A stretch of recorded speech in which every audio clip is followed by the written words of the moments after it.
Jadi nanti sesuai perintah dari Menhan dan Panglima TNI sudah setuju, nanti setiap provinsi akan ada kodam. Ya, ini nanti kita usulkan kepada Panglima TNI, sudah kita usulkan, Panglima nanti akan mengusulkan kepada Kemhan, Kemhan nanti akan mengusulkan kepada Menpan.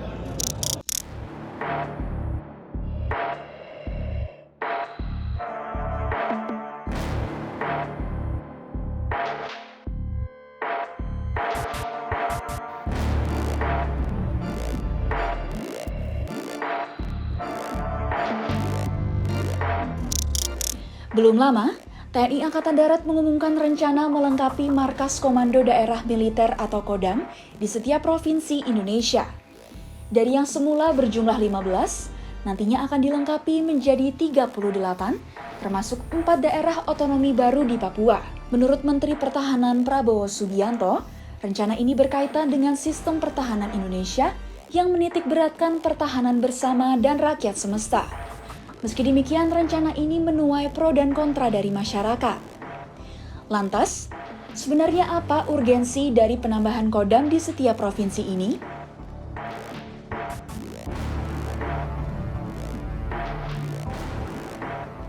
Pengamat militer dan intelijen Susaning Tias Nevo Handayani Kertopati menilai, tidak ada yang salah dengan rencana penambahan kodam di tiap provinsi. Namun, wanita yang akrab disapa Nuning ini menekankan harus adanya riset atau penelitian untuk mengetahui tingkat kepentingan penambahan kodam, serta tetap mengacu pada rencana strategis atau Renstra 2019-2024. Nah, ini kita harus mengerti bahwa penambahan kodam itu harus berdasarkan tingginya ancaman. Ancaman itu apakah ada gejolak gitu ya, lalu ancaman di kawasan. Nah, apakah ini yang menjadi dasar? Jangan sampai penambahan kodam ini hanya untuk memenuhi keinginan penambahan kenaikan pangkat saja begitu. Ini harus melalui satu penelitian ya, research seberapa penting kodam ini harus ditambah, dan lagi pula harus dibicarakan dengan Komisi 1 DPR RI sebagai mitra dari TNI. Ini kan masalah bagaimana menjaga wilayah-wilayah provinsi yang ada di negara ini. Kalau kaitannya dengan militerisme saya rasa tidak. Tetapi pembentukan kodam ini jangan sampai politik anggarannya jadi kacau. Maksud saya kacau begini, yang tadinya itu sudah pas diberikan kepada bidang-bidang yang ada di TNI, lalu jadi harus ditarik untuk pembentukan kodam karena dananya segitu-gitu aja. Yang namanya ancaman militer setiap saat itu pasti ada, Mbak. Tetapi sejauh mana, sebesar apa ancaman itu dan bagaimana menghadapinya, kita tidak boleh gerusa-gerusu. Karena kita harus ingat bahwa kita ini di dalam bernegara ada yang namanya politik anggaran. Kalau anggaran tidak cukup dipaksakan, nanti malah jadi tidak karu-karuan begitu. Di sisi lain, anggota Komisi 1 DPR RI Dave Laksono menilai penambahan kodam di tiap provinsi memberi solusi atas berbagai hal, seperti penempatan karir bagi perwira TNI, hingga memberi kesempatan bagi perwira muda agar semakin naik jabatannya. Namun, hal yang paling utama harus diperhatikan ialah anggaran. Pertama, untuk pembentukan tiap-tiap kodam berarti harus membentuk korem-korem, membentuk kodim-kodim, dan koramil-koramil.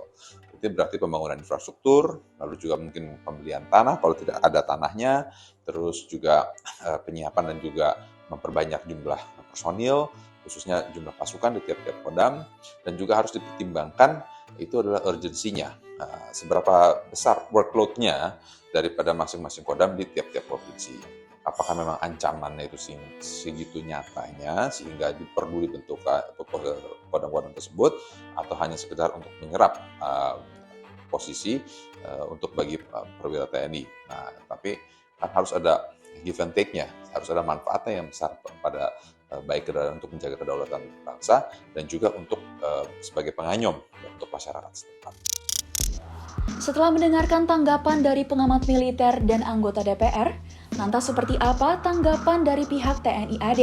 Nah, setelah dikonfirmasi langsung dengan Kepala Dinas Penerangan TNI AD, Brigjen Hamim Tohari, hal yang harus digarisbawahi yaitu bahwa yang dilakukan bukanlah penambahan atau pembentukan Kodam baru dari awal, melainkan TNI AD berencana melakukan pengembangan Korem tipe A yang sudah ada di setiap provinsi menjadi Kodam.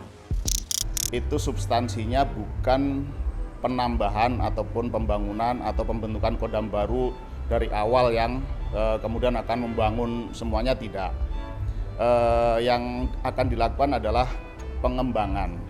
pengembangan Korem tipe A yang sekarang ini dan remnya bintang 1 di tiap-tiap provinsi itu menjadi Kodam. Itu substansinya seperti itu sebenarnya. Kemudian kita kan sudah di dalam merencanakan sesuatu itu juga pasti terkait dengan bagaimana kita optimalisasi pelaksanaan tugas. Artinya semuanya dilakukan dengan mission oriented lah gitu kan. Artinya untuk ini terkait dengan bagaimana pelaksanaan tugas-tugas kita di lapangan untuk membantu masyarakat. Tiap-tiap wilayah ini kan memiliki tipologi yang atau keunikannya masing-masing. Potensi ancaman, tantangannya di tiap-tiap wilayah juga masing-masing. Sehingga dirasa perlu untuk komando kewilayahan di tiap-tiap provinsi itu punya kemandirian untuk melaksanakan tugas. Contoh sekarang misalkan di Provinsi Lampung ada bencana, maka tidak cukup tersedia satuan dukungan untuk mendukung pelaksanaan tugas secara cepat. Nah, diharapkan dengan ini menjadi Kodam, maka fasilitas ataupun satuan-satuan dukungan ini menjadi semakin besar sehingga kemampuan dia untuk melaksanakan tugas secara mandiri itu menjadi lebih besar. Dengan adanya Korem tipe A ini menjadi Kodam, maka diharapkan kecepatan respon terhadap tugas menghadapi ancaman di wilayah itu menjadi lebih cepat. Tidak lagi terjadi keterlambatan nanti. Karena kan sudah ada Pangdam yang memiliki kewenangan untuk mengendalikan dan mengerahkan pasukan termasuk pendukung-pendukungnya dan berkoordinasi secara seimbang dan setara dengan gubernur, dengan Kapolda, sehingga ini menjamin ataupun meningkatkan kecepatan kita respon terhadap penanganan masalah-masalah di masyarakat itu. Meski diharapkan dapat terrealisasi tahun ini, Brigjen Hamim menyampaikan bahwa tidak ada tenggat waktu dalam merealisasikan rencana ini. Menurutnya, semuanya akan bergantung pada keputusan presiden atau pemerintah. Ia berharap rencana ini tidak menjadi polemik berkepanjangan. Sebab, hal ini dilakukan TNI AD dalam rangka optimalisasi pelaksanaan tugas membantu masyarakat dan pemerintah guna mengoptimalkan pelayanan terhadap masyarakat sendiri, mendukung pembangunan nasional, hingga mengatasi kesulitan di masyarakat. Pasalnya, rencana ini menurutnya adalah perintah dari Kasat Jenderal Dudung Abdurrahman agar TNI AD selalu hadir di tengah kesulitan masyarakat dan menjadi solusi atas persoalan tersebut.